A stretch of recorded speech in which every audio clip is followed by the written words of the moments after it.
Super busy day today, but been looking forward to this package all day. It is around 8 p.m. at night. Package came kind of late from USPS, around 6 p.m. But finally I get a chance to unbox this. You, of course, most likely will know the lens I'm getting in today. I've always wanted this lens since I last visited Japan, I believe about 3 years ago. I couldn't get this lens because, and let me start unboxing this. I was trading in a Konica 90mm hexagon or hexanon lens, 92.8 at map camera, and I really wanted to get this lens, but the trade-in value that map camera was giving me was very low because they found fungus inside the lens. So since it gave me a really low trade-in value, I couldn't afford this lens at the time in 2017, and this lens from map camera was going for, I believe, $600 or $700. And I did try it out in the store while I was waiting for them to appraise the trade-in, and I did want to get it right away. But looking at the sample pictures from Japan, this the copy from Japan didn't look as sharp as this lens from Silas Chu. And Silas Chu were emailing back and forth, and what's pretty interesting is the Leica SL that I unboxed on his channel this year. He was the original owner of the Leica SL because he recognized his dead camera strap. So the Voigtlander that I'm unboxing is from Silas. Thank you so much for giving me a good deal. And he even gave me a vented hood from Voigtlander that's worth like over $100. So going back to the Japan story, I couldn't afford the Nokton 50mm 1.1 at the time because the trade-in value was really low for the Konica 90mm 2.8. So I just settled on the Minolta, I believe 40mm f2 lens at the time. And it was a good lens, I liked it, and I used it on a portrait shoot there. But since I held that lens, I've always been wanting this lens. But everyone kind of forgot about the Nokton 1.1 because this lens came out, which I have here, the Nokton 1.2, which came out a couple years ago. And all the reviews say like this lens beats this lens. It's better in sharpness, it's better in bokeh, it's better in controlling CA and all that. But I think there's something about this lens, and I'm gonna try it out tonight. I'm gonna compare both of them. And on this side of the box, I'm assuming it's the great packaging, Silas. Oops. Yeah. This is the lens of LH7. I'm actually surprised that this goes for over $100. Let's unbox this first. Vented metal hood, very nice. I don't know if it'll focus on this, maybe hide my face. Comes with paperwork as well. Nice, put this aside.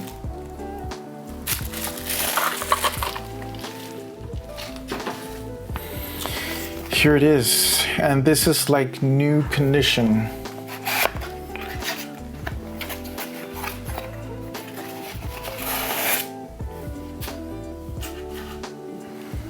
And I kept imagining it bigger for some reason. No, it has a lot of weight. I think it may be heavier than a 1.2 Nokton.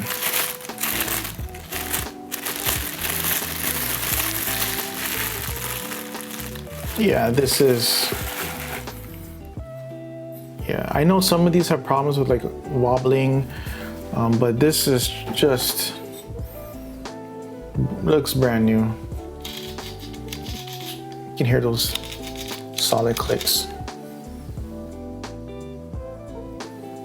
Wow. Very clean.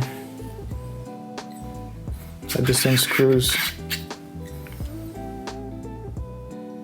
So it's kind of like with this lens versus the 1.2, it's kind of like the 50 Summilux aspherical, and this is kind of like the pre-aspherical. But I'm just so curious. I know this can focus closer at 0.7, and this can only do 1 meter, but I'm just curious to see the bokeh and the characteristics of each lens. And I don't know, maybe if I don't like this lens, I may sell it, but I've been wanting this for a while, and the price of the Noctilux just keeps on going higher and higher. But let me take both of them out just so you can see the size difference.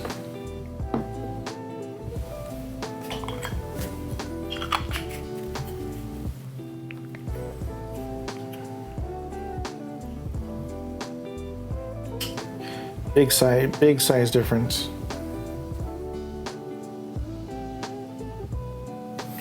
So yeah, we got some Christmas lights up in the living room. So I'm gonna start shooting that, and I'll be back and I'll show you the comparison between two of these lenses. It's hard to tell the difference with weight and hand,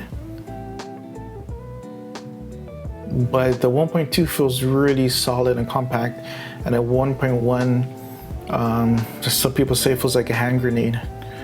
But yeah, we'll see how these do. Different filter thread. I also got in a Hoya from eBay filter thread here, which I don't think I can just tear open. But it's a 3-stop ND filter, just so I can shoot this in daylight.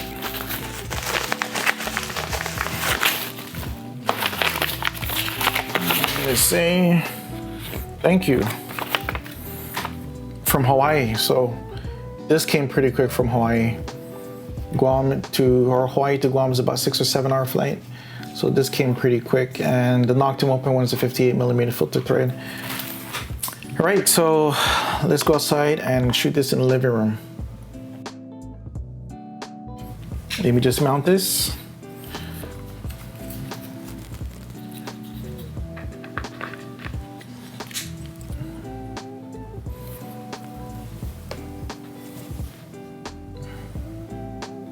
I know it'll look nicer with the vented hood. Let's put that on real quick.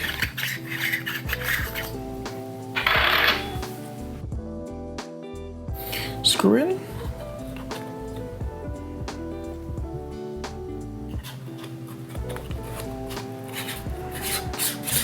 Yeah. Nice.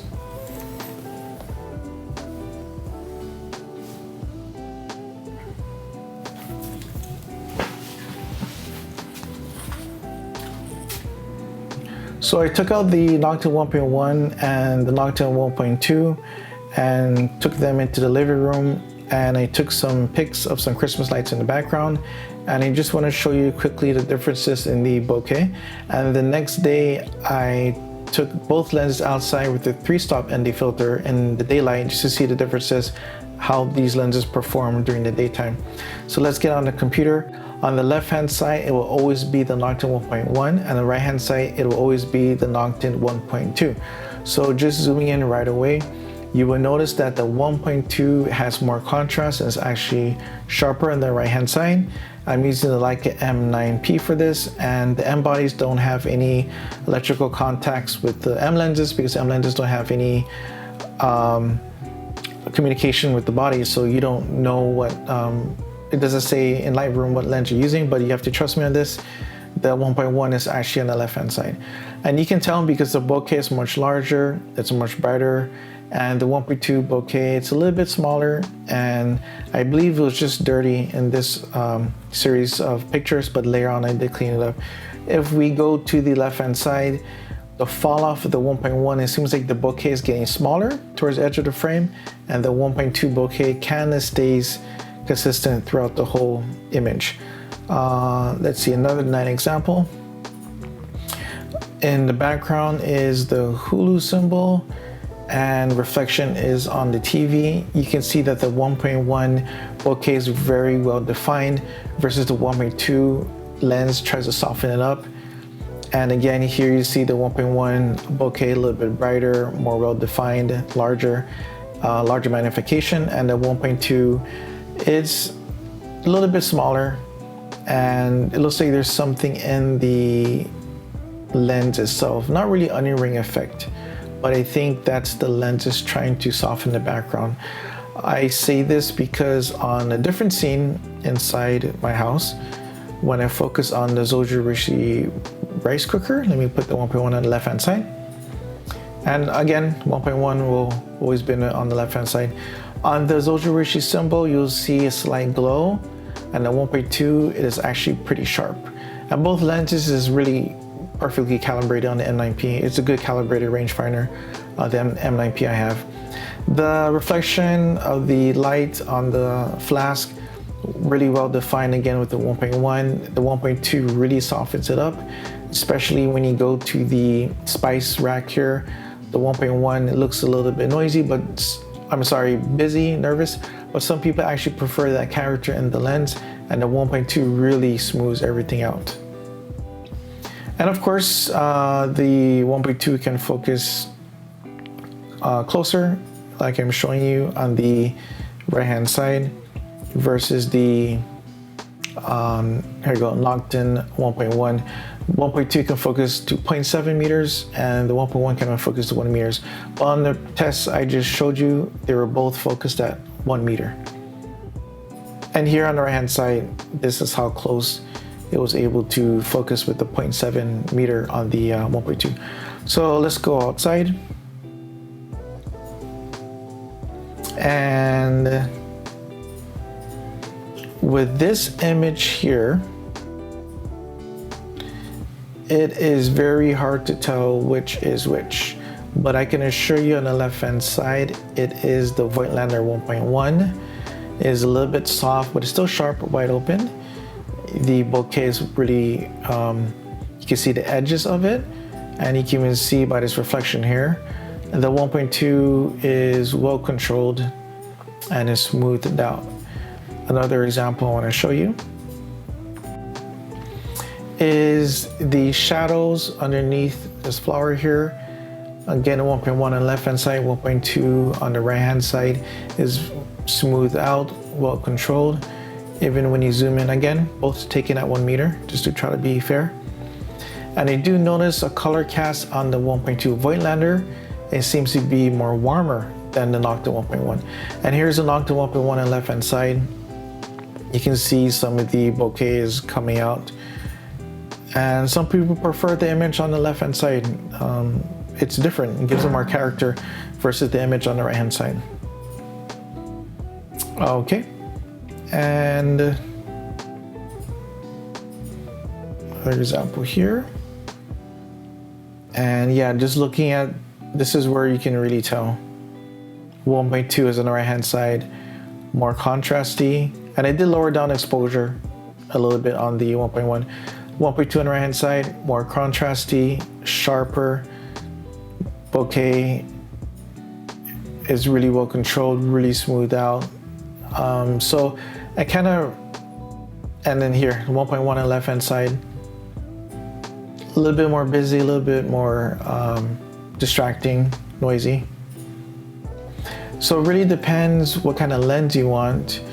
The only example I can give you is it's like shooting a 51.4 Summilux aspherical, which is like the Nokton 1.2. It makes everything so smooth, the background, and is so sharp and contrasty. And the 1.1 is kind of like, as people call it, a character lens, where it is sharp but glowy at the same time.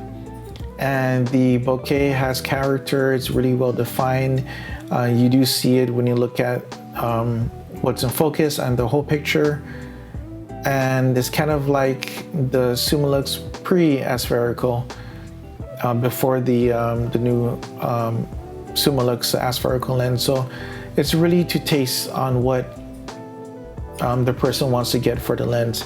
But two different lenses. The 50-1.2 necessarily doesn't mean it's better than the 1.1. So on this part of the test, this is where I cleaned it up a bit. And there you go. So 1.1 on left hand side. See, I couldn't even tell the difference after I cleaned it. 1.1 on the left hand side. There you go. It's more smoothed out on the 1.2 because I cleaned the lens.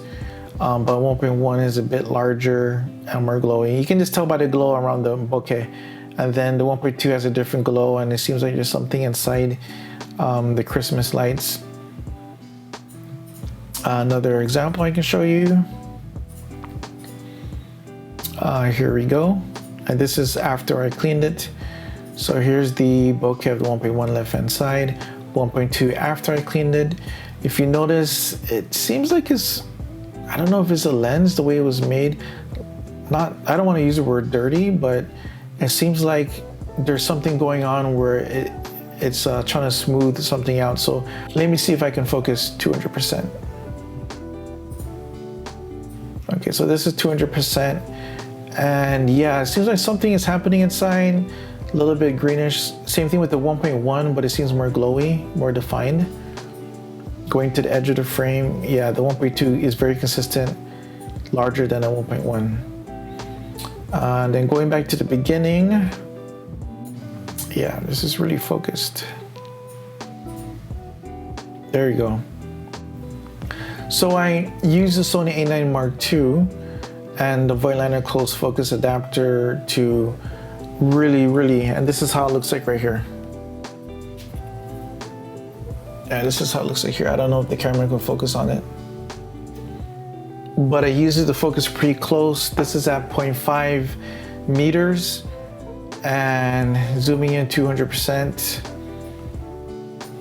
Let me zoom back out 100%. Yeah, so something going inside the bokeh balls, but the 1.1 just seems cleaner and brighter. It's just the character of the lens. But yeah, so I try to make them distance from the candle the same, 0.5. Both seems to be sharp. 1.2 slightly sharper, but very similar at this distance. Very similar. But of course, different lighting scenes, you'll get different results. Right, everyone, I hope you liked this comparison with both Noctilux 1.1 and 1.2. If you haven't, please subscribe to the channel. And if you do have this lens, Noctilux 1.1, and you did purchase or sell the 1.1 for the 1.2, I would like to hear about it in the comments below. Thank you so much for watching Guam Photography, and if you haven't, please subscribe.